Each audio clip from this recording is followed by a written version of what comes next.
Hello there.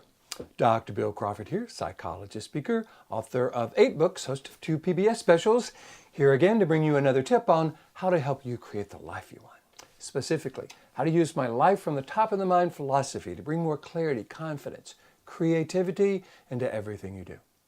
Today I want to talk about the subject of core values. That is a very popular subject as I go around doing trainings around the world. Core values is something that people talk about. What are our core values? Does everybody agree with them? And I'm really not saying that core values are wrong, even though the title of this video is The Problem with Core Values. The problem with core values is sometimes they represent just the ideas of the leadership. You know, leadership gets together and they say, hey, we want to create some core values about our organization, and they create them and they roll them out to the organization. But often people in the organization will go, well, okay, well, those are your values. I didn't have any say in that, and may not really resonate with those particular values. Or, worst case scenario, they can be seen as like a marketing effort. For those of you who remember the organization Enron, who went bankrupt and their leaders went to jail for fraud, they had their core values proudly displayed in the lobby. So when core values are a marketing effort, when they're designed to have customers look at this business and go, well, this must be a business I want to do business with, then it becomes across as kind of an influencer or as a sales technique. And when the people in the organization haven't had a real chance to participate in the creating of the core values, or worst case scenario, they just kind of remain on the wall as nice words, then they're not particularly effective. So when I do a culture training for an organization, the first thing I do is get everybody up in the top of the mind. For those of you who follow my life from the top of the mind philosophy, you know I go out and teach people how to access their best by accessing the upper 80% of the brain, a very specific part of the brain. And how to avoid the stress, frustration, anxiety, resentment that gets in the way of our bringing our best to life by avoiding a specific part of the brain. I call this philosophy Life from the Top of the Mind. I've wrote a book about it, and I have the opportunity to go around the world teaching people my system. So the first thing I do is get them into that upper 80% of the brain, where they are choosing qualities and characteristics that represent the best of who they are, what they would recommend to someone they love. Then I ask them a question. Okay, what are the qualities and characteristics you want your organization or family to embrace? And people say great things when you ask them that question. That's what's called a top-of-the-mind question, a neocortex question. They say things like, well, integrity and patience and caring and fun and productivity and responsibility and being helpful and just all kinds of wonderful things. But the important thing is they are saying it. This isn't the leadership rolling out ideas to them. This is them saying, these are the qualities and characteristics we want our organization to embrace. There's a great quote from a famous trainer by the name of Bob Pike. He says, people don't argue with their own data. So when people say these are the qualities and characteristics we want, that's a more powerful beginning. But it is just a beginning.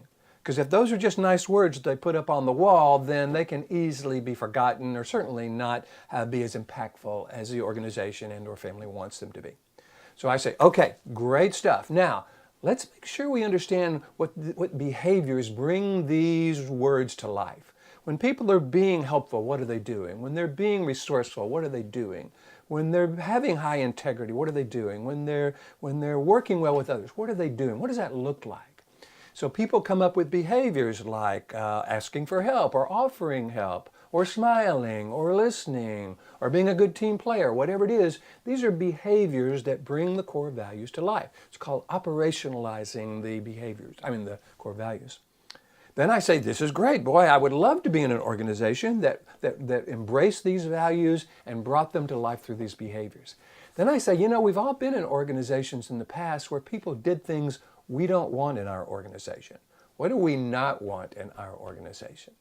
And they say things like, well, gossip and bad attitudes and being irresponsible and being negative and blaming others and micromanaging. Again, all great stuff, but because they're saying it, it's more powerful. Then what I do is I show them a slide of the leaders. I say, okay, here's Mary and John and Hank and Randy. Here are the qualities and characteristics they are committing to getting better at. Because it's one thing to say, I embrace this. It's another thing to say, I want to get better at this. What's my personal commitment to doing and or getting better at? And so each person, when I'm doing this seminar, has a card.